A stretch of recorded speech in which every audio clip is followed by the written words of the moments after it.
Hey there, it's Joshua, aka the daddy, and the little girl. I've got the rain cover on because it's England. She's asleep. Enjoy that while it lasts. And so what I thought I'd do is a quick little vid about what I've kind of learned and experienced through the teething journey so far. And one of the reasons we're out actually is to create a bit of a distraction, because she's obviously in a bit of pain at the moment because of her little teethies.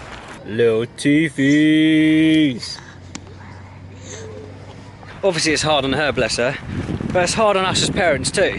Because she's in pain, she's a little bit more demanding than normal. And whereas previously I felt like I had the armory to solve her problems, be it change, feed her, she's tired, she's irritable, whatever. Now with teething in when she's in pain, there's not loads I can do. Obviously it needs to happen because it's a milestone and it's part of her growing up. But it's hard seeing her in pain, and it's hard as a parent sometimes not having the solution other than just being there, or occasionally liquid paracetamol. I thought I'd sit down just really quick. You think you've got your head around parenting, and then teething comes along and it's a whole new stage which you have to grasp and understand. And as a result, there's almost like a domino effect of other consequences. Now because she's in pain, she'll wake up at night, and it's that obviously takes its toll on her because she's more grumpy, more demanding, a little bit more clingy.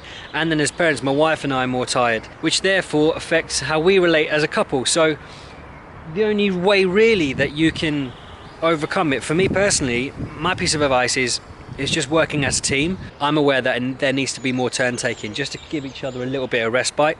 I mentioned that it felt like we got a grasp of parenthood, but then when teething comes along, inevitably you have to look for advice. And that was our friends who were a little bit ahead of the game. That was through our parents as well. You've got the midwife at your disposal, or there's NCT groups who you might have connected with who are going through the same thing. As parents, it would be easy for us to turn around and just try and do it ourselves and figure it out, and you know, the likelihood is that you would figure it out at the end. But if you've got people, you've got forums online, you've got experts at your disposal, you've got family and friends, I would certainly recommend getting their advice, asking them what they think, asking them if they have any coping strategies, even just asking them to help out practically for an hour just to give you a little bit of rest. I mentioned feeding briefly there as well. That's something that's ultimately been affected by teething. Whereas before she had a pretty healthy appetite and she was pretty predictable in terms of when she wanted to eat, certainly as a result of teething, and it's completely understandable.